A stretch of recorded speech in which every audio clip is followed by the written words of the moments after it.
जो mind game का question answer चल रहा था संविधान जीके का, उसका आज हम तीसरा पार्ट लेके आए हैं। जिन्होंने 2 पार्ट नहीं देखा है उस हम चैनल पे विजिट करके देख सकते हैं। बहुत ज़बरदस्त श्रृंखला है, मज़ा आएगा आपको, वास्तव में मज़ा आएगा। मैं कह नहीं रहा हूँ, आप इसको विजिट करके देखिए, पढ़ के देखिए। चलते हैं आज की श्रृंखला को प्रारंभ करते हैं। पहला क्वेश्चन है, किस याचिका का शाब्दिक अर्थ होता है कि हम आदेश देते हैं? तो इसका उत्तर क्या हो जाएगा? परमादेश। देखिए आदेश इसमें छुपा हो, परम आदेश, हम आदेश देते हैं किसमें? तो मतलब परमादेश। चलते हैं, सत्ता का अधिकार, सत्ता का अधिकार किस राज्य में लागू नहीं है? तो इसका उत्तर जम्मू कश्मीर में जो है, देखिए इसमें सत्ता का अधिकार नहीं, स्वतंत्रता का अधिकार है। क्या? स्वतंत्रता का अधिकार। लेकिन अब जम्मू कश्मीर में भी लागू हो गया है। क्वेश्चन ये पुराना इस पर टाइप हो गया है, तो कोई बात नहीं, अब जम्मू कश्मीर भी लागू हो गया। चलते हैं नेक्स्ट क्वेश्चन, किसी कैदी को न्यायालय के समक्ष प्रस्तुत करवाने के लिए किस रिट का प्रयोग किया जाता है? किस रिट का के लिए आवश्यक है? तो आप कौन सा बताएंगे? तो इसका उत्तर हो जाएगा बंदी प्रत्यक्षीकरण। बंदी प्रत्यक्षीकरण के तहत जो है किसी, कहते हैं न्यायालय में समक्ष प्रस्तुत किया जाता है, तो बंदी प्रत्यक्षीकरण। रिट कितने प्रकार की होती है? 5 रिट। व्यक्तिगत स्वतंत्रता के लिए कौन सी रिट दायर की जा सकती है? व्यक्तिगत स्वतंत्रता के लिए, तो इसका उत्तर क्या हो जाएगा प्यारे साथियों? Habeas corpus. Habeas corpus. इसका हिंदी में क्या नाम है आपको बता दूं, तो इसका हिंदी में नाम जो है बंदी प्रत्यक्षीकरण है। चलते हैं नेक्स्ट क्वेश्चन देखते हैं, मूल अधिकारों को प्रतिबंध लगाने का अधिकार किसके पास है? तो आप बताएं किसके पास? संसद के पास जो है, या राष्ट्रपति के पास भी कह सकते हैं। प्रेस की स्वतंत्रता किस अधिकार में नहीं थे? तो पता है स्वतंत्रता के अधिकार में, भाषण की स्वतंत्रता में जो है प्रेस का अधिकार भी है। 19 के ए में, 19 के ए में किसकी बात की गई है? प्रेस की स्वतंत्रता की बात की गई है। संविधान के अनुच्छेद 23 में किसका वर्णन है? तो आप बताएंगे किसका वर्णन है? शोषण के विरुद्ध अधिकार जो है किसमें बात किया गया? तो बताइए संविधान के 23वें अनुच्छेद में है। चलते हैं नेक्स्ट क्वेश्चन देख लेते हैं, संपत्ति के मौलिक अधिकार को किस संशोधन के द्वारा समाप्त किया गया? तो आप बताएंगे किस संशोधन द्वारा? 44वें संविधान संशोधन कब चला? 1978 में। कैसे याद करेंगे? देखिए 4 4 जोड़ते हैं तो कितना होता है? 8। तो ऐसे करके, नहीं तो एक होता है 1976 वाला, सब कंफ्यूज होता है। ये 1976 वाला 42वां संविधान संशोधन। देखिए 4 और 2 जोड़े तो कितना होता है? 6 होता है। तो आप ऐसे करके याद कर सकते हैं, नहीं तो आप गलत कर जाएंगे कि 44वां संविधान संशोधन कब? 1978, 42वां 1976, लास्ट में 6 है। आप इसको कोरिलेट कर सकते हैं। भारतीय संविधान में नागरिक संबंधी अधिकार किस अनुच्छेद में है? तो आप क्या बताएंगे? 5 से 11 में नागरिकता से संबंधित अनुच्छेद 5 से 11, इसकी बात पहले भाग में हो चुकी है। किस अनुच्छेद के तहत संसद को नागरिकता के संबंध में कानून बनाने का अधिकार है? तो आप बताएंगे किसमें? अनुच्छेद 11 के तहत जो है संविधान नागरिकता के तहत कानून बनाने का अधिकार है। नागरिक बनने के लिए क्या शर्त आवश्यक है? तो इसका उत्तर क्या हो जाएगा? आप बताएंगे राज्य की सदस्यता होनी चाहिए आपके पास। नागरिकता किस प्रकार छीनी जा सकती है? तो इसका उत्तर हो जाएगा देशद्रोह या आरोप सिद्ध होने पर। भारतीय संविधान में शामिल इकहरी नागरिकता किस देश से लिया गया? तो आप बताएंगे ब्रिटेन से लिया गया है, या इंग्लैंड, जो भी रहेगा। किस देश में दोहरी नागरिकता का प्रावधान है? दोहरी नागरिकता का प्रावधान किस देश में है? तो इसका उत्तर क्या हो जाएगा आपका? संयुक्त राज्य अमेरिका में जो एक राज्य की नागरिकता होती है, केंद्र की। भारत के नागरिकों को कितनी प्रकार की नागरिकता प्राप्त है? तो इसका उत्तर क्या हो जाएगा? आप बताओगे 1 प्रकार की नागरिकता केवल है। ब्रिटेन में भी 1 ही प्रकार की है। संविधान द्वारा प्रदत्त नागरिकता के संबंध में संसद ने एक व्यापक नागरिकता अधिनियम कब लागू किया? तो इसका उत्तर क्या हो जाएगा? आप बताएंगे 1955 में नागरिकता अधिनियम पारित हुआ। कितने वर्षों तक भारत रहने पर नागरिकता प्राप्त हो जाती है? तो इसका उत्तर हो जाएगा 7 वर्षों में। नागरिकता प्राप्त करने से किस विषय में विस्तार चर्चा की गई है? छोड़ने, तो आप बताएंगे 1955। यह खोलने की जगह छोड़ने रहेगा, 1955 में किया गया है। चलते हैं, यदि कोई भारतीय दूसरे देशों की नागरिकता ग्रहण कर लेता तो यहाँ की नागरिकता क्या हो जाएगी? समाप्त हो जाएगी, नागरिक नहीं रहेगा। नेक्स्ट क्वेश्चन है, भारतीय संविधान में राज्य के नीति निर्देशक सिद्धांतों के शामिल का मुख्य उद्देश्य क्या था? तो इसका उत्तर क्या बताएंगे आप? इसका उद्देश्य हो जाएगा कल्याणकारी राज्य की स्थापना करना हो जाएगा। नेक्स्ट क्वेश्चन देखते हैं। नेक्स्ट क्वेश्चन है, राज्य के नीति निर्देशक तत्व तो एक ऐसा चेक है जो बैंक सुविधा अनुसार अदा करेगी। ये किसका कथन है? तो इसका उत्तर हो जाएगा, आप बताएंगे केटी शाह ने कहा था कि राज्य ये क्या है, नीति निर्देशक जब चाहेगा, यानी कहा कि पंचायत का गठन होगा, अब जब चाहे राज्य तो गठन करेगा, कोई जबरदस्ती नहीं किया जा सकता इसमें।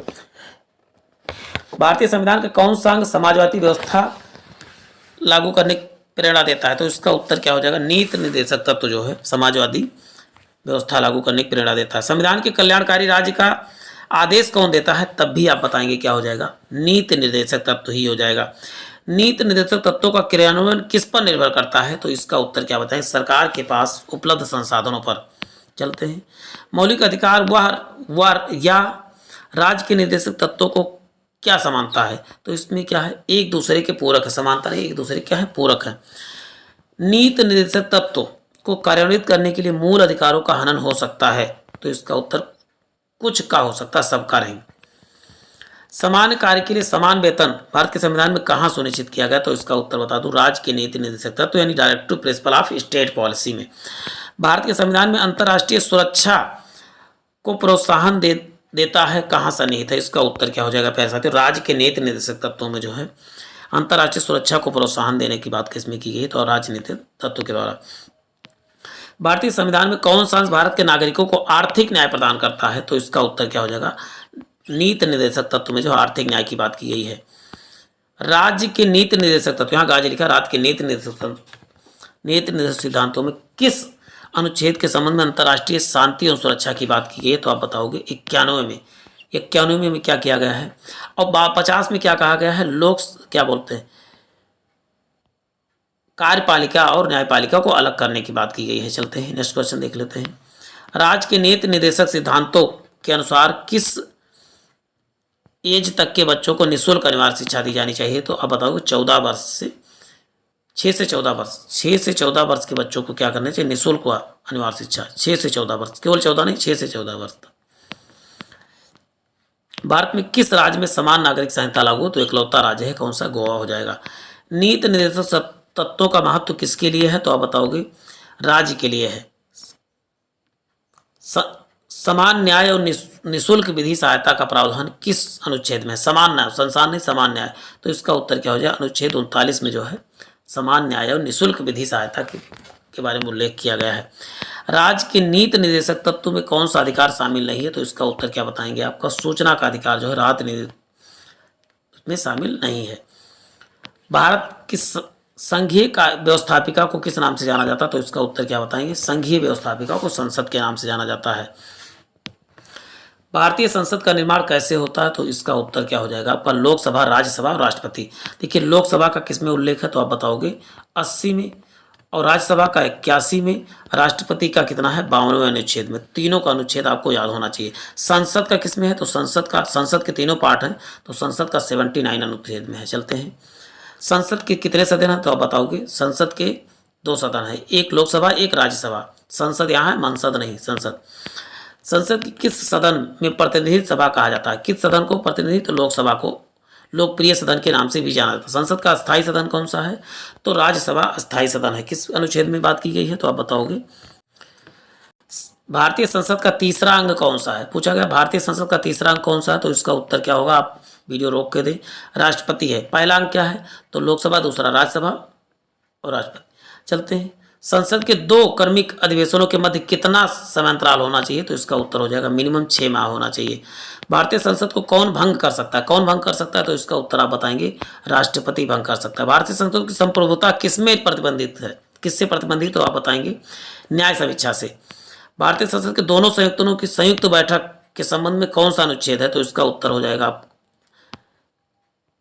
संबंध में है, तो आप बताओगे साधारण विधेयक के संबंध में। चलते हैं, नेक्स्ट क्वेश्चन है, साधारण विधेयक के संबंध में गतिरोध दूर करने के लिए संसद के दोनों सदनों को जो बुलाया जाता है उसे क्या बोलते हैं? संयुक्त सदनों को बुलाता है। कौन बुलाता है? तो बता, राष्ट्रपति बुलाता है, लेकिन अध्यक्षता जो है लोकसभा अध्यक्ष करता है।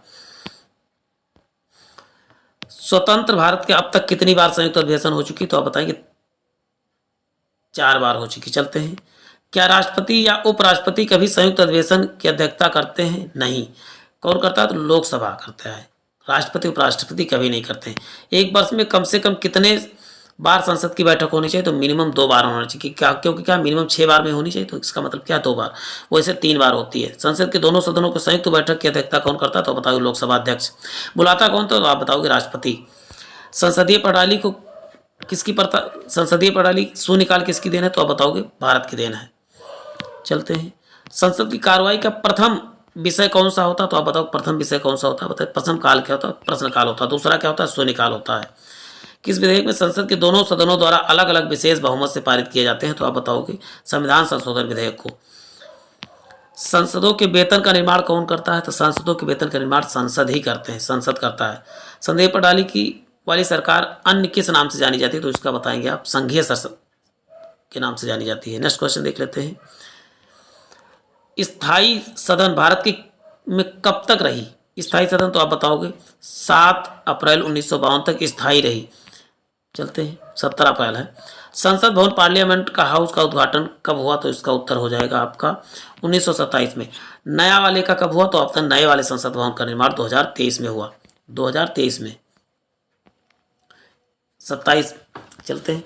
इसकी आधारशिला 2021 में रखी गई थी, 100 वर्ष पूरा हो गया था आधारशिला का, इसीलिए नया संविधान बन के तैयार हो गया है, उद्घाटन भी हो चुका है। चैनल पे नए संविधान से रिलेटेड वीडियो पढ़ चुका है, जिन्होंने नहीं देखा वो चैनल पे विजिट करके देख सकता है। संसद भवन का उद्घाटन किसने किया, तो इसका उत्तर क्या बताएंगे, लॉर्ड इरविन ने किया था। नए संसद भवन का उद्घाटन किसने किया, तो नरेंद्र मोदी जी ने किया। भारत का संचित निधि धन निर्गम किस पर नियंत्रण करता है, तो इसका उत्तर क्या बताएगा, संसद द्वारा। संसद की अनुमति के बिना जो है नहीं निकाला जा सकता धन को। संसद का निम्न सदन कौन सा है, तो निम्न सदन क्या हो जाएगा, तो बताओ निम्न सदन हो जाएगा लोकसभा और उच्च सदन हो जाएगा राज्यसभा।